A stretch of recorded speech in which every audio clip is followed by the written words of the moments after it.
There are three monikers for a small business. Are we a family? Are we a sports team? Or are we a village? Which one are we? What is our culture going to be? Welcome to the Levership Show. I'm here talking with Matt Symes. My name is Kyle Racky. And, I want to start this episode with an old meme, I think before they were called memes, you saw online, which was the CFO says, this is rhetorical, right? CFO says, what if we invest in our people and they leave? And the CEO says, what if we don't and they stay?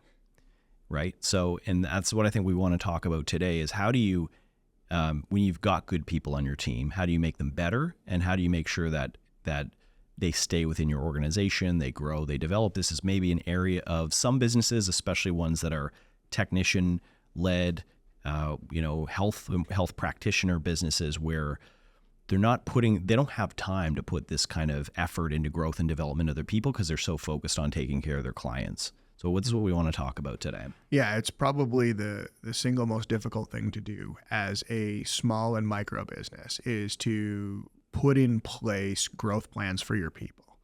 And, I can tell you that if you don't have your people focused on their own development and you aren't enabling that, they will instead focus on what they don't like about the business or what they're not getting, and they will fixate on that. So while it's hard to do, you don't really have an option but to do it. And then unfortunately, people have never done it before, so they do it extremely poorly. They go into like an annual review, and then that annual review is just all about all the stuff that the person isn't able to do yet and why they don't deserve a raise. So, first rule, you can't do compensation conversations in the same meeting as a growth plan. What we've actually done in my company, Proposify, is we did this a few years ago. We still do annual reviews. And I think that as long as that they are centered around regular cadence, for us it's typically biweekly or in some cases weekly one-on-ones. Nothing in that annual review should be a surprise to the employee, but they are an opportunity to sort of widen out and look at the forest for the trees and say, okay, so we've been talking for the last 6 months about this, but at a high level, when I look at the whole year, here's the impact you've had. Here's the obstacles you've faced.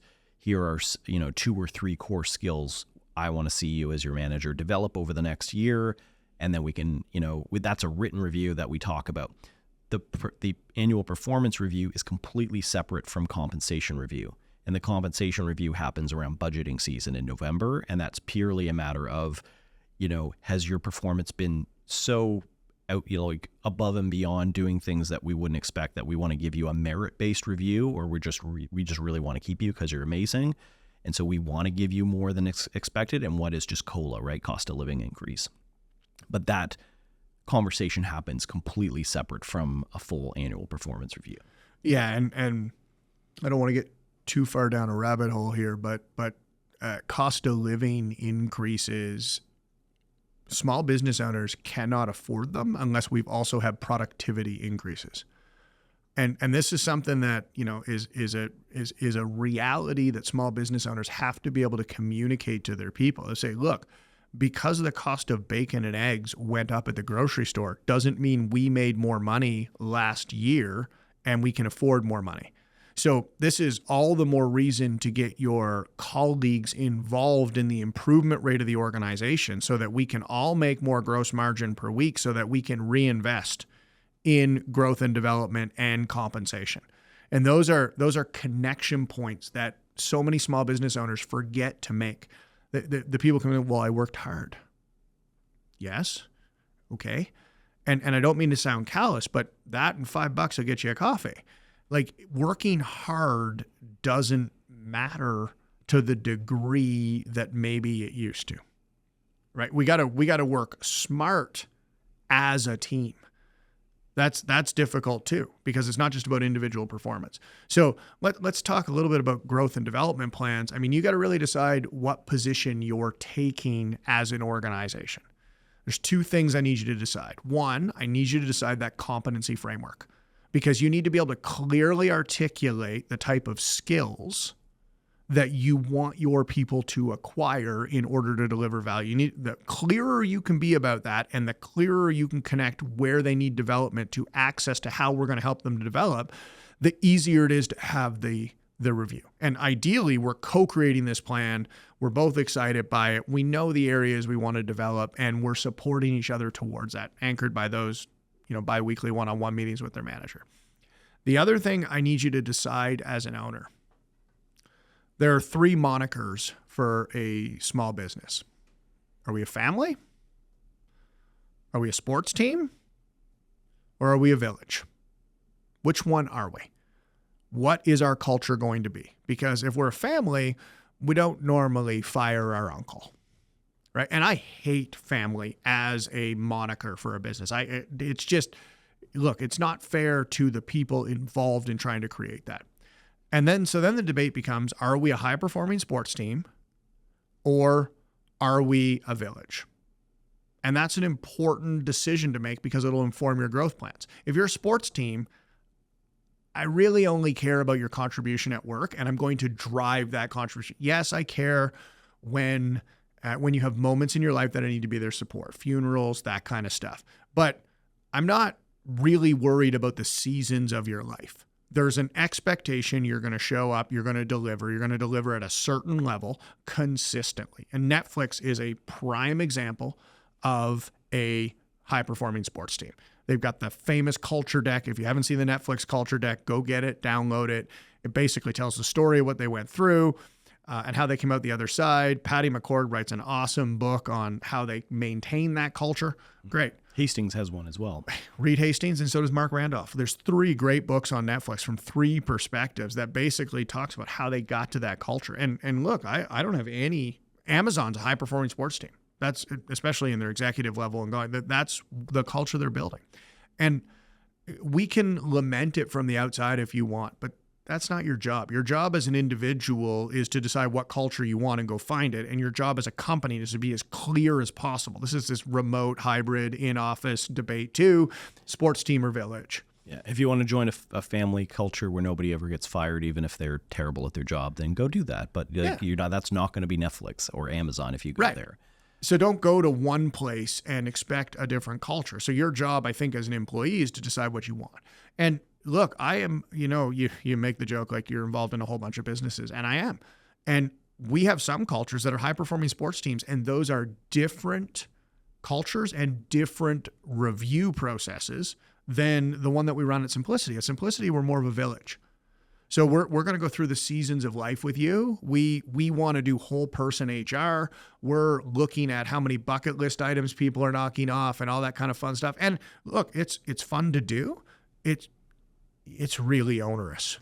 Tell me how village, maybe explain village a little bit, and how does it differ from family? Because what you just said sounded a little bit like family. No, so village says that we're gonna contend with your quirks and quarks. And we are also going to go through the seasons of life where maybe your professional contribution is going on, I won't call it neutral, but it's not in 6th gear.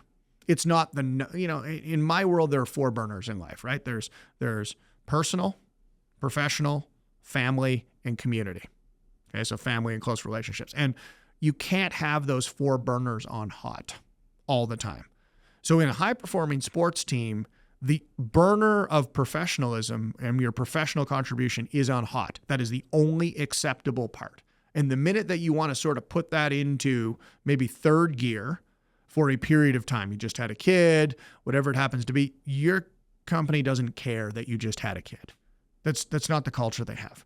And look, you see people who come out of the vortex of Amazon or come out of the vortex of Netflix, and they will tell you they get like 5 to 10 years of growth for every 1 to 2 years they're in there, right? Like that burner is on hot. They're getting pushed hard. Right, you're getting pushed hard. And it's 60, 70 hours a week. That's what you signed up for. And look, I have nothing against hard work, and I've done those hours, and I've had, many years of development within a year because I've decided to commit to it. The village, on the other hand, says, look, we know you have a certain core set of competencies and capabilities, and you're going to go into a family season in your life. We still want you here. We're excited to support you. You still have to show up, but we know that your pace of development is going to slow down.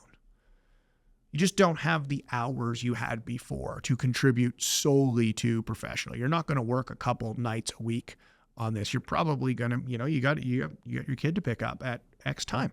Right. But performance is still expected. Performance is expected. Yeah. Rate of development, rate of growth is going to slow down.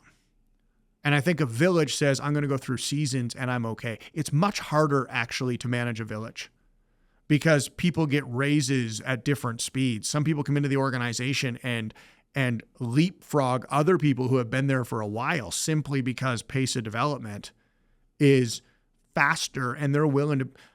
The last thing I want to do is tell somebody who's 26 years old they can't focus on their professional development.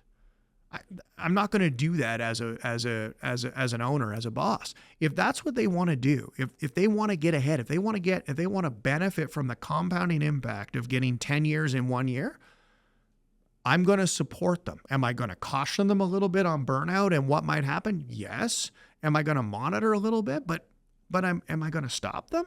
That's not my job to stop them. My job is to support them in whatever season of life they happen to be. And yes, there's a level of performance that you are. And I think the difference between a village and a family, I think in a family, we tolerate too much. Mm-hmm. Okay. So, and you can't do that. I just think that remember, your culture is going to be defined by who you hire, who you fire, who you promote, and what you tolerate. And the silent killer in your organization is that fourth one.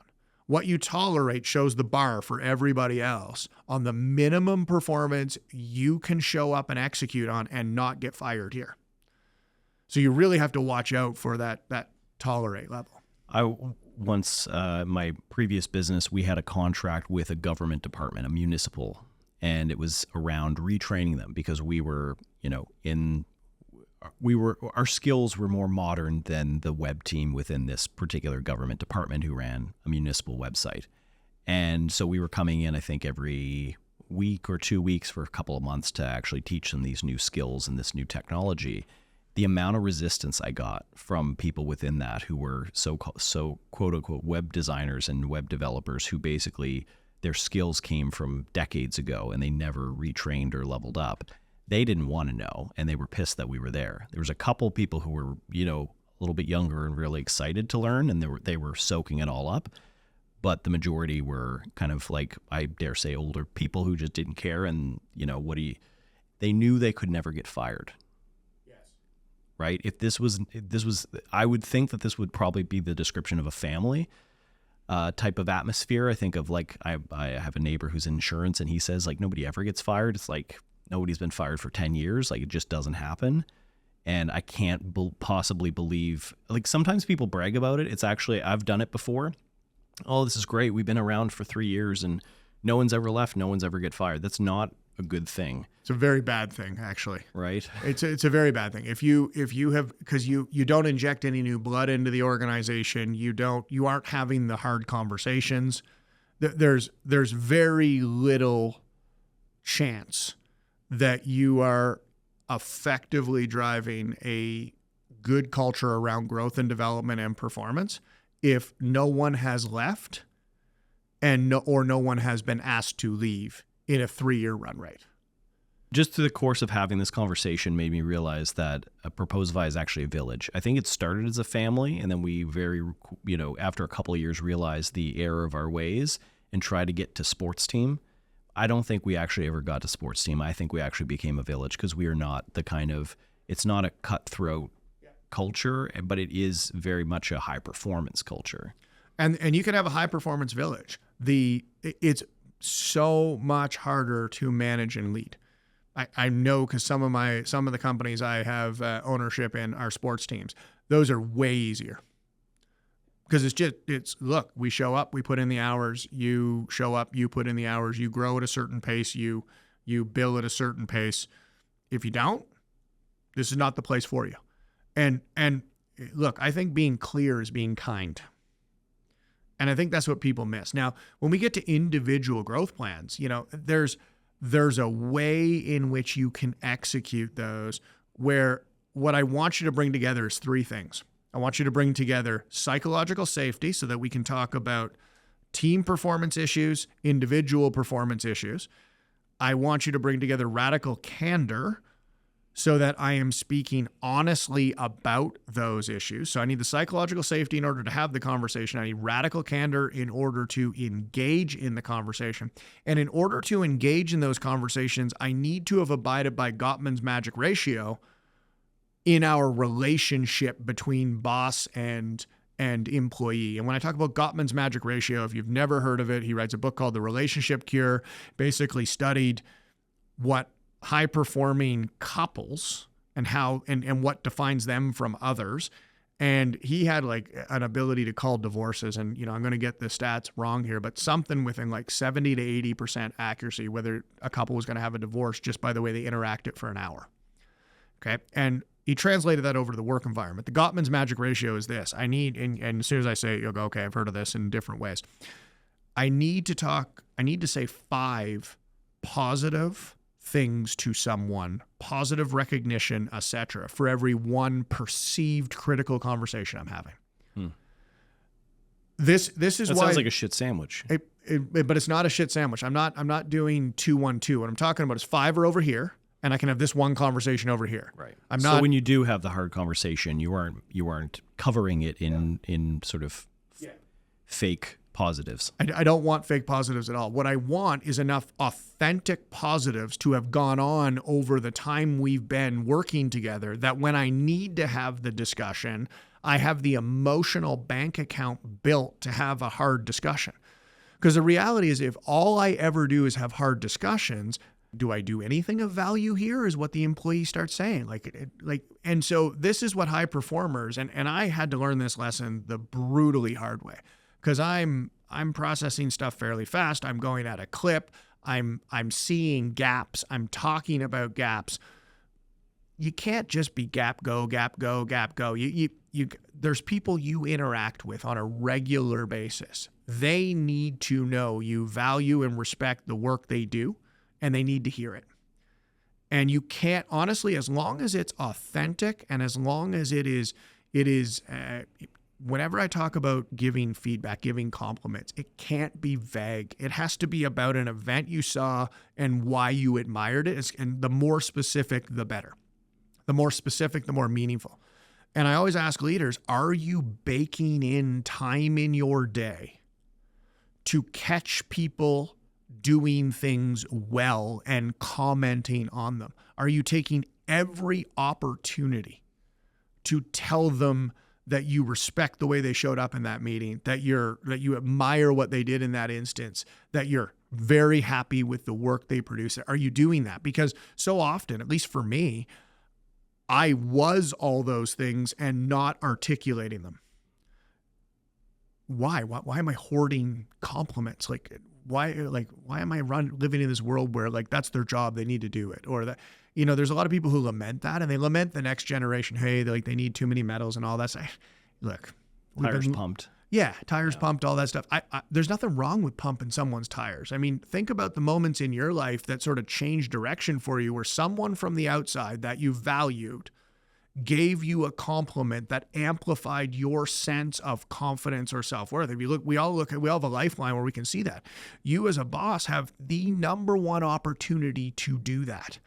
Are you doing it enough? And it's not just an exercise in telling them only the positive. It's an exercise in building up the emotional capital around authentic, real things that happen, so that when I have to have the real conversation, which I'm going to have hard conversations with people that are working with me. When I have to have it, do they know I care? Do they know I've seen their good work? Do I have the emotional bank account built up so that we can have really solid conversations around gaps? Right? And last thing I'll end on there is development conversations aren't just about where do they need to improve. They're also about, look, here's these 2 or 3 things that you do really, really well. Let's find ways for you to do more of them, because you do them well and they have a lot of value to the company. So let's get you in a position where you're able to do that. I like it. So if maybe let's talk about the Levership program and end on that a little bit about how can that program help business owners learn some of these HR skills around growing and developing their people? I think one of the added benefits that I don't talk enough about in the Levership program is we have 4 modules that are set aside with templates on the core processes that we think are really important. So we have a set of modules for your financial forecasting that you can refer to with the templates. We have a set of modules for your marketing process. We have a set of modules for your sales process.